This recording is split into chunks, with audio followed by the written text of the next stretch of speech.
What's up YouTube fam? It's been a while. I am doing a bike video. The rear tires on the bike are completely bald and it actually went flat a couple months ago, so I actually put Fix-A-Flat in it.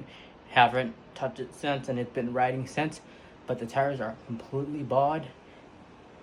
These were given to me as a gift for my birthday from someone, not from this company. And we're gonna see how it goes. I'm gonna do a full install video.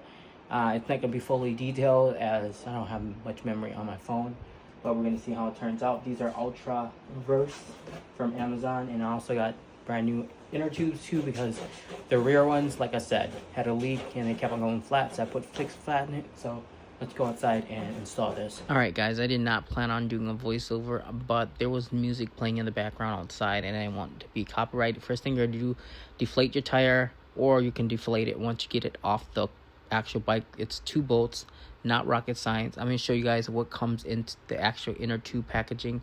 2 inner tubes, and there's this gray and yellow tools thingy. It's meant to actually take off the valve so you can inflate the tires faster. It also comes with a pry tool. I did not end up using that. I got the front wheel done already.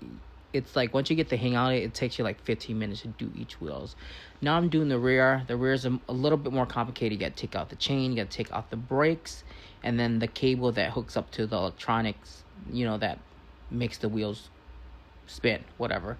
I got the rear tire inflated, and then I'm pulling it off. Some people sat the new tires in the sun to make it easier to install. I didn't do that. I found it was easy regardless without using the pry tool or a lubricant.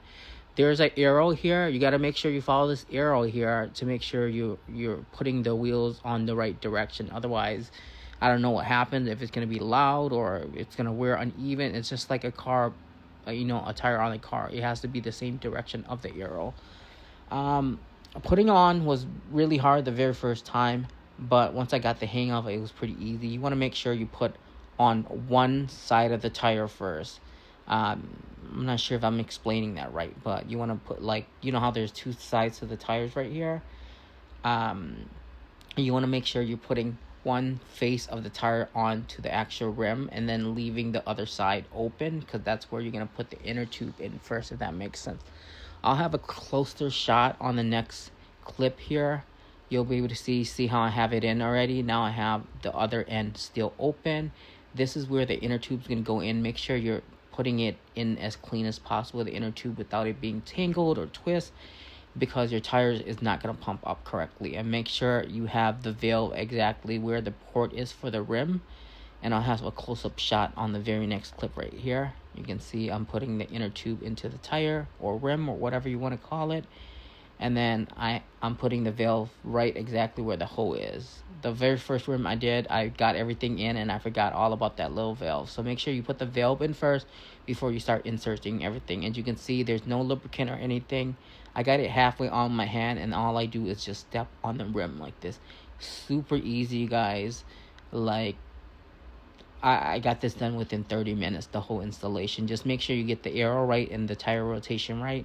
And all I'm doing is pumping up the tires now, making sure everything's good, all the seals are in properly. I have a part 2 when I start riding the tires.